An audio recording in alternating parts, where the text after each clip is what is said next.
You erased my parents' memories, but you didn't get mine. It took me 20 years to find you. How many people can say that? I found you, which makes me perfect for this job.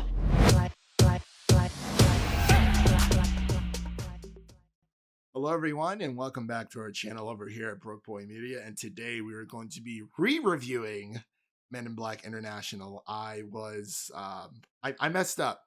Me and Devin recorded for like 30 to 35 minutes on our past review, and for whatever reason, my recording audio through OBS did not pick up on our voices in general. So it updated prior, and I didn't double check to see if it was actually picking up on our voices, and that was my fault. So we're gonna do a re-review of it. It's much worse. You guys missed out. Yeah. Well, yeah, actually you did.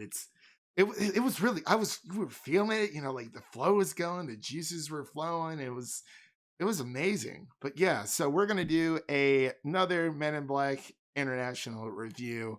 Probably won't be as long because don't really want to repeat ourselves, but then again, they haven't really heard our thoughts yet, but only we know. But yeah, so today I'm joined here by Devin. How you doing today, man? Doing swell. How about you?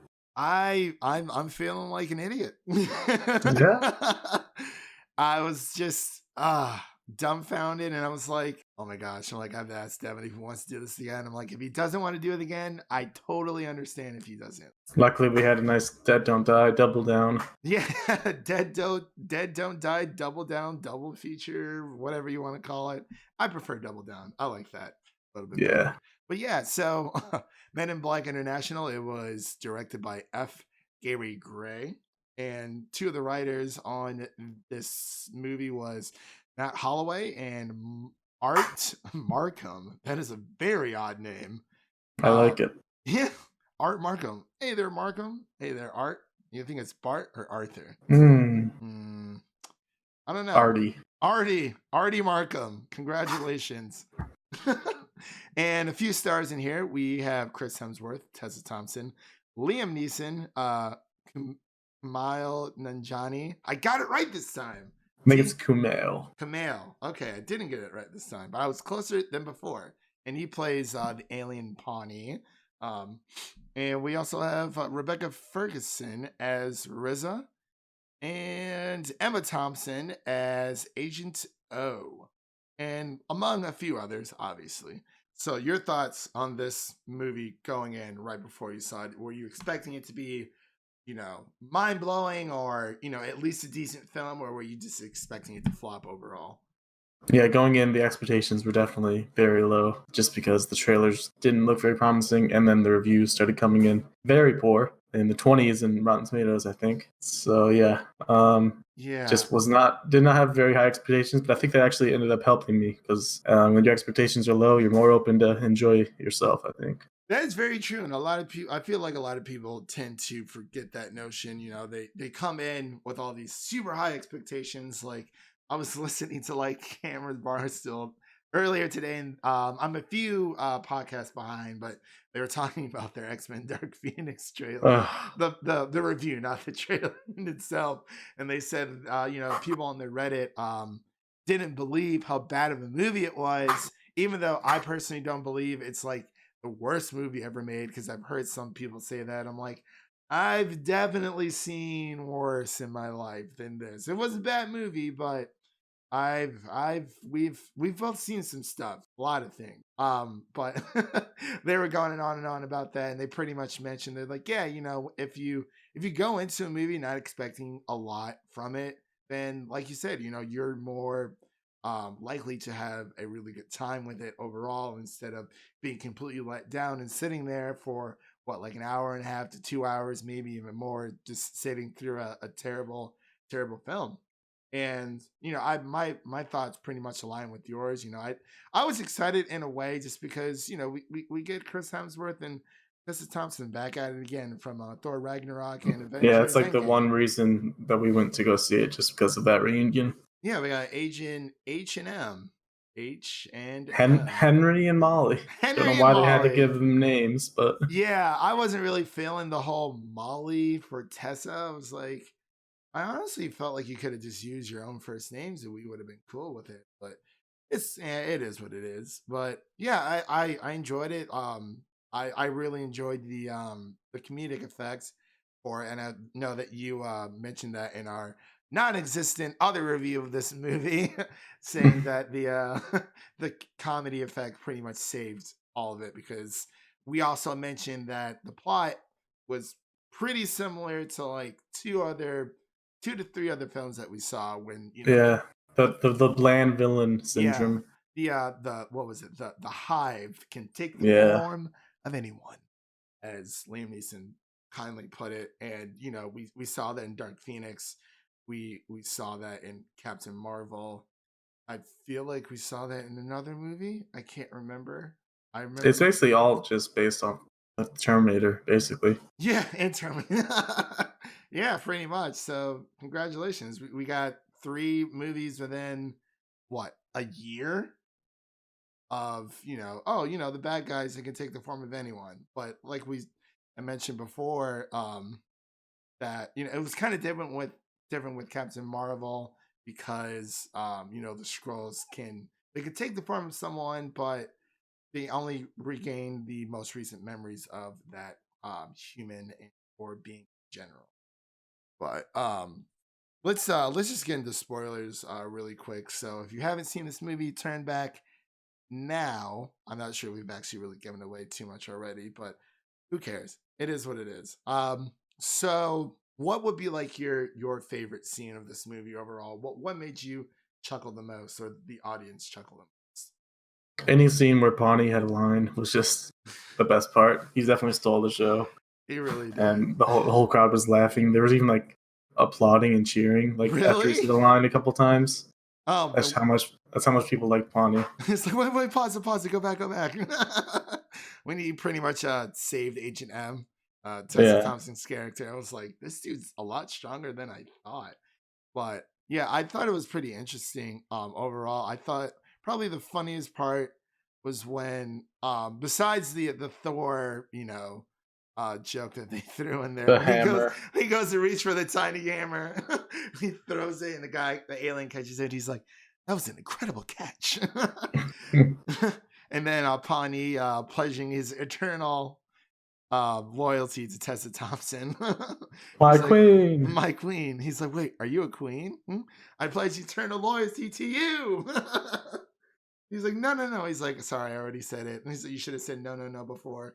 I thought that was funny when his previous queen had died, and he's like, I had to kill myself in the most gruesome way possible. And he kept like prolonging it because he clearly didn't want to do it. And he's like, wait a minute, maybe we can honor the dead by, living our life and honoring their memory. And they're like, yeah, that's a great idea. You don't have to kill yourself, or one person, just because your old queen, your old queen in power has been destroyed. But I thought it was cool. I feel like I'm repeating myself, probably because we recorded this before, but that's okay. Yeah, the villains were definitely lackluster, and then the action sequences were not very good, like any of them. Yeah, I liked more of the world building overall. Just Yeah, the aliens looked cool because they always do in Men in Black movies. Like oh, they for look, sure. the models look really good. I wish we would have gotten more of the talking dog. Yeah, you only got one line out of them. Yeah, I actually thought that between, if it was like him and Pawnee having like their little like back and forth, that would have been funny. Spin-off? There we go. A Pawnee movie? Netflix original. Honestly, I would kind of like to see a Men in Black original TV show. I think that would definitely work. They would just have to get the right cast. But I remember there is one. Yeah, I think we're thinking the same thing here. But there's one thing that we brought up in the previous video that we have to bring up here is that this was originally going to be a 21 Jump Street Men in Black crossover. Yeah, that would have been freaking amazing to see. That would have been amazing. And I would have lost it. Like, you get pretty much everyone from this cast, and you get Channing Tatum, Jonah Hill, Tessa Thompson, Chris Hemsworth, Kumail Nanjiani. just yes. Maybe throw a little Ice Cube in there. I don't know. Yeah, it would have been Possibly. so good. It would have brought in fresh stuff to the Men in Black series that definitely needs it. Well, oh, for sure, because you get the Men in Black who deal more with like obviously more outer world threats. Then you have 21 Jump Street. You have these two secret organizations that are just it would be kind of funny if they never knew about each other and they kind of played off that. It's like, wait, you're two secret organizations that don't know about each other. Like, how does that work? I thought that would be pretty funny to see.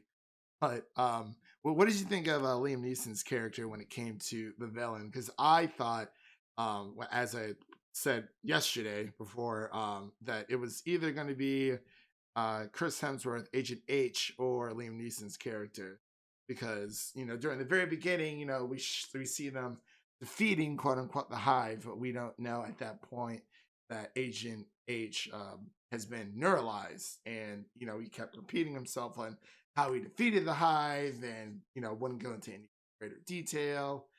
So, what was your thoughts about the twist about, oh, there's a mole within MIB? It doesn't really work anymore, making Liam Neeson the surprise bad guy, because obviously they did it in Widows, and he's had some But it was bad so things good in in real Widows. life. Like I Yeah, literally almost jumped out of my seat. I was like, no. And then they it, showed it, it works in Widows because before that he was always a good guy, and he's never really been a bad guy, except I guess Batman Begins. Oh yeah, that's right. Yeah, that was a good movie. I got to rewatch that sometime. But yeah, it plays on your expectations because you think Liam Neeson, no, he's a good guy, but now it doesn't really work for him to be the bad guy because you're already used to it. It's that smile, man. That damn smile. That damn smile. That damn smile. Yeah, so I at first, and also I thought it was the other agent with the glasses. I thought he was the mole at first because he seemed a bit anal towards Chris Hemsworth. I'm like, oh, it's probably him, getting fed up. But then again, it's like, why would he risk his own job by compromising the same organization that he works for? So I'm like, okay, that doesn't really make any sense. And then I was like, oh wow, so it's Liam Neeson's character. He turned into that weird alien thing, and I felt like he was like defeated too quickly. I felt like the movie was a little bit too fast paced, but um I had my laughs with it overall. I don't know if this is a movie that I buy on Blu-ray, but like, if it's on TV or if it comes on to like Netflix or Hulu or any other streaming service like HBO, like I would definitely give it another watch for sure. Yeah, me too. It's ready for scores to wrap this Yeah, up. yeah. Let's wrap this up because I was trying to think like what else did I say about the movie yesterday? And I'm like, you know what? Let's get it over. And we're sorry if we're trying to rush through this one. It's just that we talked about this movie for like 35 minutes yesterday, and it was pure comedy gold. And I screwed the pooch on that. But so, what would you give the score out of 100, Devin? I'm just gonna go with a 60. Okay. Like I said, the story and everything is pretty rough, but then there's enough humor in it to get you through it. I was never bored throughout the movie, so it was just the perfect summer blockbuster. Entertain you, turn your brain off. I got Don't you. really need to expect anything.